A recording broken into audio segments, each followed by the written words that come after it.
I caught my fiancée looking for sugar daddies on Seeking Arrangements. The shocking truth made me realize I couldn't marry her anymore. I, 33 didn't want to believe it when I first saw it. It seemed so far-fetched, so out of place that it took me a minute to process what I was even looking at. But there it was, staring back at me from the screen, and in that instant, everything changed. I had been with my fiancée for 3 years. We had met through mutual friends, and from the start, it felt like the real deal. She was everything I thought I wanted: smart, funny, beautiful, and someone I could genuinely see a future with. We had spent countless nights talking about marriage, kids, where we'd live, what our life would look like. She was the one. Or at least, I thought she was. It all started innocently enough. I was sitting at home, bored, scrolling through my phone when a notification popped up from an app one hadn't used in months. I rarely checked my email anymore, but for some reason, that afternoon I did. It was a forwarded message from an old colleague who had recently gotten married. It was one of those "hey, check this out" kind of emails, with a link attached. Out of curiosity, I clicked. The link led to a profile page on a website I knew of but had never bothered to check out: Seeking Arrangements. For those of you who don't know, it's essentially a platform where people meet for mutually beneficial relationships. I wasn't even sure what that meant at first, but the vague idea had made my stomach turn. As I scrolled through the page, I saw a list of women looking for arrangements. Most of them were in their 20s, a few older, but all were strikingly attractive. That's when I saw the name. Her photo was the first thing I recognized. The same radiant smile, the same eyes that made me feel at home, the same pose I'd seen 1,000 times in our shared selfies. She was smiling in the picture, standing in front of some kind of upscale restaurant. The caption underneath read, "Looking for a generous, successful man who wants a mutually fulfilling arrangement." The words blurred together in front of my eyes. I stared at it for a long time, trying to make sense of it, trying to tell myself that it couldn't possibly be her, that it must be a mistake, or a coincidence, or, God, I don't know, some form of weird advertising. But the photo, the details, everything matched. The profile listed her interests: traveling, fine dining, luxury experiences. The profile emphasized that she was looking for someone who could provide her with financial stability and luxury in exchange for her time and companionship. There were also messages in her inbox. She'd clearly been active on the platform. I sat back on the couch, feeling my heart race in my chest. This couldn't be real. My mind refused to accept it.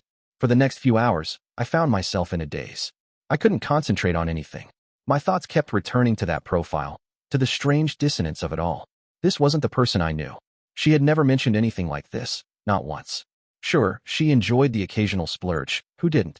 But this was something else entirely. I didn't know what to do. Should I confront her right away? Should I wait, observe a little longer?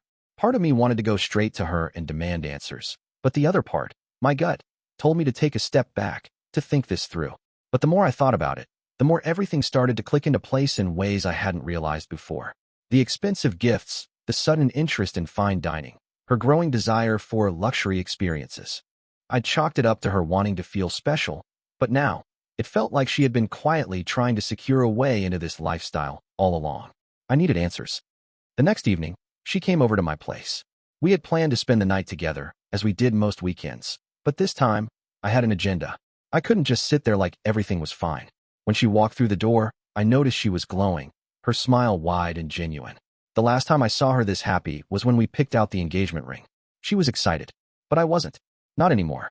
I waited for her to sit down, to relax. And when she finally did, I came straight out with it. "Can we talk?" I asked, my voice quiet but firm. She glanced at me, sensing the change in tone. "Of course. What's going on?" I didn't waste time. "I saw your profile. On Seeking Arrangements." Her face went white in an instant. Her eyes flickered away from me, but only for a moment. It was enough. For a long time, neither of us spoke. The room felt like it was closing in on me.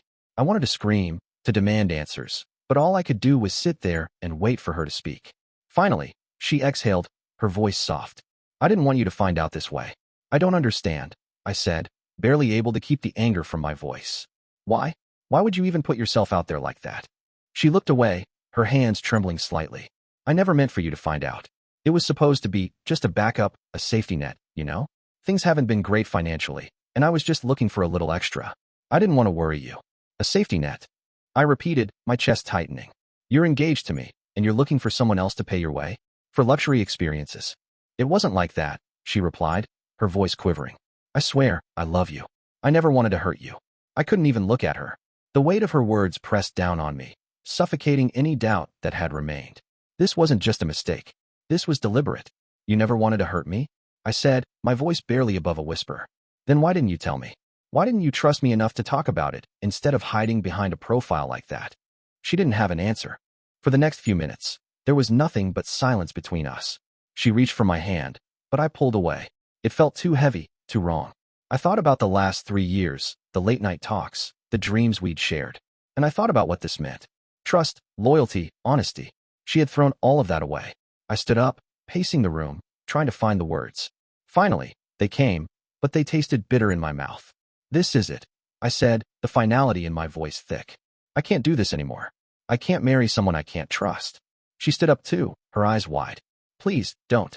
I shook my head, cutting her off. No, I'm done. I didn't stay to listen to the apologies, to the explanations. I just grabbed my coat and walked out. It wasn't easy. My heart felt like it had been torn out, but deep down, I knew it was the right thing to do. Update 1.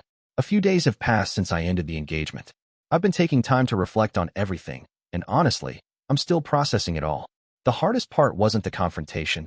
It was realizing that the person I thought I knew, the person I had envisioned a future with, wasn't the person I thought she was. She was someone else entirely. I'm staying with a friend right now while I figure out my next steps. I still can't shake the feeling of betrayal. It's like the whole foundation of our relationship was built on something false.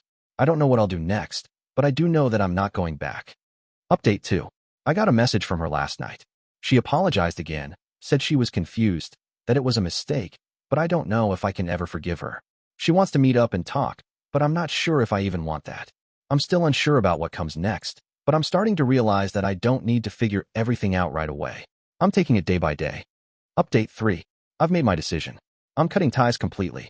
It's not easy, and I feel a weird mix of relief and sadness, but I'm finally ready to move on. I guess I just needed to trust my instincts more. Trust that if something doesn't feel right, it probably isn't. Thanks to everyone who offered advice or just listened. You were right.